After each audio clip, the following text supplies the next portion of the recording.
Corpus Christi, the most holy body and blood of Christ. This solemnity goes back to the 13th century. It was first established in the Diocese of Liège, and Pope Urban IV instituted it in 1264 for the whole Church. The meaning of this feast is the consideration of all the devotion of the real presence of Christ in the Eucharist.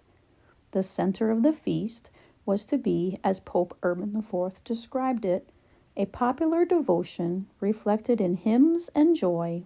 In the same year, St. Thomas Aquinas, at the Pope's request, composed for this day 2 offices which have nourished the piety of many Christians throughout the centuries.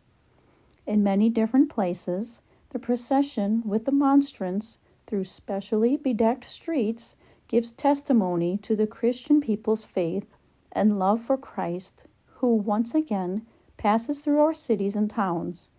The procession began in the same way as the feast itself.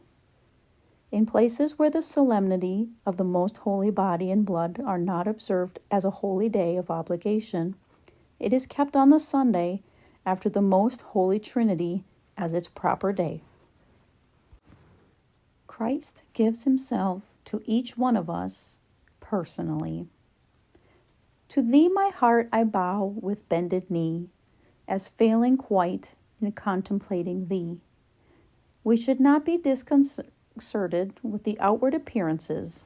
Not all reality, or even all the created realities of this world, are perceived by the senses, which are a source of knowledge, but at the same time set a limit to our intellect. The Church, in her pilgrimage through this world towards the Father, possesses in the Holy Eucharist in the second person of the Holy Trinity, who cannot be perceived by the senses, and who has been assumed by the sacred humanity of Christ. The Word became flesh, in order to dwell among us and to make us partakers of his divinity.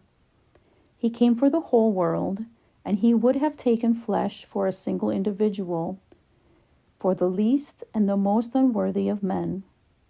St. Paul had a joyful foretaste of this reality. The Son of God, he said, loved me and gave himself for me. Jesus would have come into the world and would have suffered all he did suffer for me alone. Each one of us should think to himself, this is the great reality that fills my life. In the economy of the redemption, the Eucharist was the providential means chosen by God to enable him to remain with us personally in a unique and unrepeatable way within each of us. We sing joyfully from the depths of our hearts, Pangi lingua gloriosi corpus mysterium. On my tongue its mysteries sing, of the glorious body telling, and the blood all price excelling, which the world's eternal King, in a noble womb once dwelling, shed for the world's ransoming.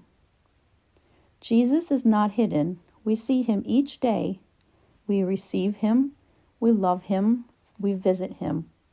How clear and unmistakable that presence becomes when we contemplate him with a gaze that is pure and full of faith. Let us think about how we are going to receive communion, perhaps in just a few minutes or a few hours' time. And let us ask God the Father, our Father, to increase the faith and the love we have in our hearts. Perhaps that prayer of St. Thomas can help us. It is a prayer we may sometimes have said when preparing to receive Jesus on other occasions.